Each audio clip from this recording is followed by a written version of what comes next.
Okay, I'm with Bob, KK6EK, and Bob is going to talk about the Heard Island Dxpedition, right? Well, it's Heard Island. Heard Island. Like I heard it on the grapevine. Yeah, and, right. and that call letters for the Heard Island Dxpedition is VK0EK. Now, where is the Heard Island? Heard Island is in the. Should I talk over here? Yeah, and talk directly in the mic. Yeah. And look at the camera. Heard Island is in the South Indian Ocean. It's about 1,000 miles from Antarctica. So if you started at the tip of India and went south, eventually you would get to Heard Island. That's where it is. So that's pretty far south there. Yeah, it's 53 degrees south latitude. So it's in a kind of nasty part of the ocean. Yeah. Now, okay. When you said nasty part of the ocean, I'm thinking back about when it had that crash off Indonesia. They say a lot of the garbage kind of gets to, this when you say nasty, what do you mean nasty part of the ocean? Well, the weather and the sea state are nasty, and you're absolutely right. It's a good reference. When you were looking at the images of the news broadcast about that Indonesian plane, right down in the bottom of the screen was where Heard Island is. Okay. So you know that it's a very difficult environment to work in, and so it takes a fair effort, and it's not for everybody to take a trip like this. So is this island inhabited or? Oh no, it's a possession. It's a territory of Australia. It's one of the most isolated places in the world. It has the largest colony of king penguins in the world, a lot of elephant seals, but there are no people, there are no facilities. We take all life support, and we're there for a short time, and then we take all of our equipment and all of our waste and everything with us when we leave. Yeah, that's great. Now, how many people were on the expedition with you? We have 14. We'll have 14. We're going to be on the Braveheart, which is a fairly standard, very often used expedition vessel, and so we'll have 14. We'll be on the island for 21 days. Okay, so I was thinking that maybe this has already happened, but this is in the future, right? This is not. This particular one has not happened yet. That's correct. This is going to be in March 2016. Okay. This next March. Yeah. Okay, March. Okay. So, what do you take gasoline? I mean, I guess you have generators, but do you use solar or what? How do you power no, we stuff? wouldn't use solar. We'll have generators run on gasoline. That'll power the radios, the lights, all of our other electrical equipment. Of course, we have to take water and food. We have to take galley equipment to prepare the food. Shelters against very high winds and rain. It'll be just above freezing temperature all the time. It's going to be wet and sloppy. So again, it's not for everybody. It's not a comfortable trip, but of course there's a reason why it has not been activated since 1997 when I led the expedition there, which was VK0IR. That was 1997. There's a really good reason why nobody's gone there since, and it's partially because it's such a terrible place, and the sea state and the weather is so terrible that you have to be really obsessed in order to do this, and we are, of course. Well, one of the things I'd like to do someday is hook up with one of you guys that are going to do a Dxpedition somewhere and try to get a live feed from there. Now, I know maybe you might have a satellite phone. I get for safety or something, or you have a satellite phone? Yeah, it's a great question, and so I have a great answer for you. All right. First of all, of course, we'll have satellite phones. That's mainly for safety, and we'll have local communications. But what we will have is a real-time online website, and this is a page called DXA. And what that does is it displays the radio operation updated every minute. So let's say you or any other DXer makes a contact with us and we log you. Within 60 seconds after that, this particular web page is automatically updated. You don't have to do anything. All you have to do is watch it. And it will be updated with your call sign in your QTH. And that confirms that you are safely in the log. And if you don't see it, you're supposed to make another contact. If you do see it, you should not make another contact. So that's real time. So you're going to have an internet connection? Yeah, we will have an internet connection through a satellite telephone. Through satellite phone, okay. Yeah. I would love to do an interview with you guys down there at some point, but you know, like a Skype interview might take a lot of bandwidth, and I'm sure we can arrange it. It would be great. We'll have, of course, satellite phones with regular voice, and of course, this is this costs more than the data mode that we use for the operation that I just explained, DXA. But we'd be pleased to plan that. Do you think we could get any video through, or would it be audio only? Video is going to be pretty expensive. Okay. We would have the capability of doing it.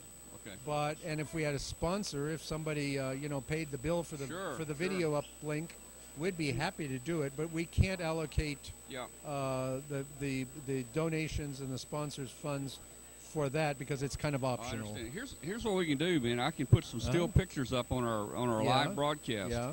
And we can have you guys come in by phone. We can patch you in live too. That would work. And we do a Tuesday night live show, a ham radio show every Tuesday night. Yeah. And guess what? It's also simulcast on shortwave radio around the world at the same time. It would work beautifully. So people will be listening to this around the world. We'll be able to upload pictures to you, pictures taken on site. A minimum or a reasonable number of those. Probably not the video unless there's a sponsor that comes in and pays for it. But you could use those, and it would work beautifully. We'd love to do that. Well, let's do this. Before when we part here, I'm going to give you our card, and I'd like to get information from you. Yeah. And we want to plan on one of our Tuesday live shows. All right. While you're on the island, while you're operating, and have you guys give us a report. Yeah. And we'll throw some pictures up there to the world, okay? It'd be absolutely great. Yeah. Look forward to it. Okay. Yeah, sure. Well, I've always wanted to get some Dxpedition guys on our live show. We've had a few on in the past shows, but this sounds exciting, you know. Well, this is one in a number of expeditions that I have organized and led for 30 years or so. So this one is turning out to be more challenging than probably any of those that I've done over the years, and part of it is because of the location. Part of it is because of the transportation is so difficult to find to get to the island, and the expense is so much higher than it used to be.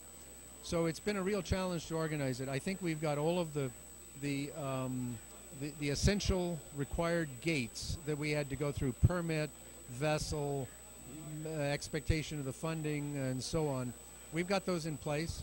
So we're in the process of preparing for actually doing, getting our equipment together, planning shipping, and so on.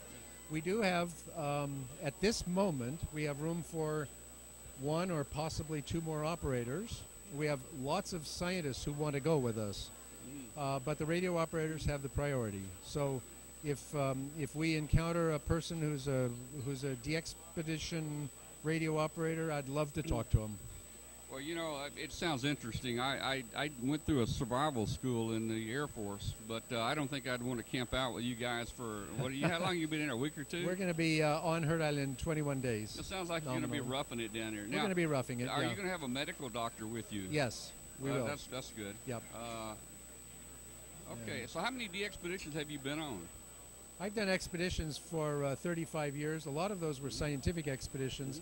Then I started incorporating amateur radio in those expeditions, and then I started doing pure Dxpeditions. So Heard Island in 1997, that was VK0IR. Curry Atoll in 2005, K7C. In 2002, it was San Felix Island. Before that, it was Peter 1 Island in 1994, Easter Island in 1995, and on like that. So I've done a lot of expeditions. We know how to do this.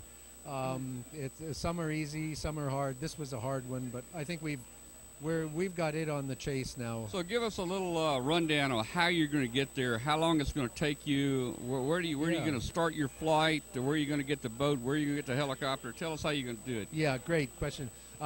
We're going to use a vessel called the Braveheart that's been used for many Dxpeditions.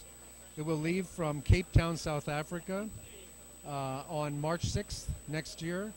10 days to Heard Island. on Heard Island for nominally 3 weeks, then 10 more days to get to Fremantle, Western Australia. And that's a total of 44 days, unless we shorten it in some way. Wow. But a nominal 44-day total expedition time. So just to do this, to let hams work a new country, yeah, it's going to take you 44 days of your time and 13 more people or so. I mean, that's a big commitment you guys are making. For me, I can't think of anything I'd rather do than this. Of course, this is why we do it. We're kind of obsessed, and we're going to have a team of other people who are similarly obsessed with getting to Heard Island. And so just a question: if your food runs out, is it legal to eat a penguin, or is that against the law down here? I mean, I don't know. It's definitely against the law, and we definitely will not run out of food. Okay, very good. So it's definitely against the law. Take plenty there, Yeah, that's right. There, I have a kind of a personal thing. I'll just take 20 seconds and tell you. When I was on Heard Island in '97. I made friends with one of the elephant seals, a very large and old elephant seal, and we had a conversation, and I called him Elio. So we had a conversation of what it was like, and I asked him, what is it like to live here at the edge of the world, the end of the world?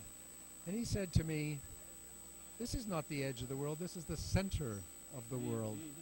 And so I'm looking forward to going back and seeing if Elio is still there, and we'll carry on with our conversation. Well, that's a great story there. Wow. Well, let's see. So you're going to be working. How many bands are you going to work? We'll work all bands, all modes. Of course, 6 meters won't work. We're hoping maybe 10 meters will. 160 is going to be a little tougher because of being in March. Propagation in March is better than it is in other times of the year for the higher bands like 2015 and so on. But we'll be able. Don't forget, in 1997, we went there for VK0IR. Absolutely at the bottom of the sunspot cycle, there were 0 sunspots, and we logged 83,000 QSOs, and that was a world record at the time. So we consider it not important what the propagation is. We're going to work